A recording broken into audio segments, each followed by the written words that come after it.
আসসালামু আলাইকুম। Doctor IT ইনস্টিটিউটের বেসিক ডিজিটাল মার্কেটিং কোর্সের তৃতীয় পর্বে আপনাদের সবাইকে স্বাগতম। তো আমরা প্রথম 2 পর্বে জেনেছি যে ডিজিটাল মার্কেটিং কি, এর ভিতরে কি আছে। এখন বিষয়টা হচ্ছে আমি কে, আমার কথা আপনি কেন শুনবেন।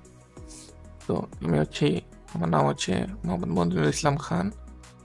তো আমি একজন ডিজিটাল মার্কেটিং স্পেশালিস্ট। আমি এক্সপার্ট বলবো না, আমি হচ্ছে স্পেশালিস্ট।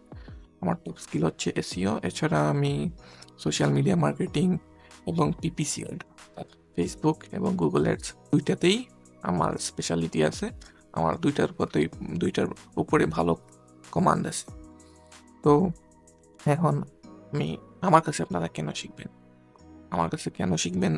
আমার কথা কেন শুনবেন? কারণ হচ্ছে আমি 2019 থেকে freelancer.com, তারপরে fiverr.com এগুলোতে কাজ করতেছি এবং আমি বিভিন্ন গভর্নমেন্ট যে প্রজেক্টগুলো ছিল সেগুলোতেও আমি ট্রেনার হিসেবে ছিলাম। আপনারা হয়তো বা Sheikh Kamal IT and training and incubation centre তার নাম শুনছেন। তারপরে হচ্ছে learning and earning development project অর্থাৎ এলইডিপি, অথবা Sheikh Kamal future of school, এগুলোর নাম আপনারা শুনে রাখতে পারেন। এগুলোতে আমি কাজ করছি, এখানে আমার স্টুডেন্ট আছে।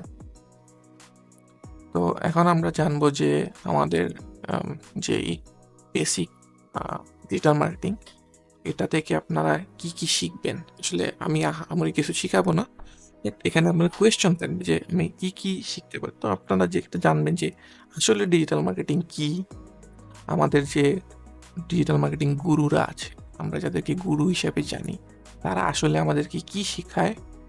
আর আপনি কেন ডিজিটাল মার্কেটিং শিখবেন, যেখানে এখন এআই আপনার সব কিছুর উপর কন্ট্রোল নিয়ে নিতেছে, সেই জায়গায় বর্তমানে কেন আপনার ডিজিটাল মার্কেটিং শেখা উচিত। আমরা পরবর্তী পর্বগুলোতে আরো বিস্তারিত আলোচনা করব। আসসালামু আলাইকুম।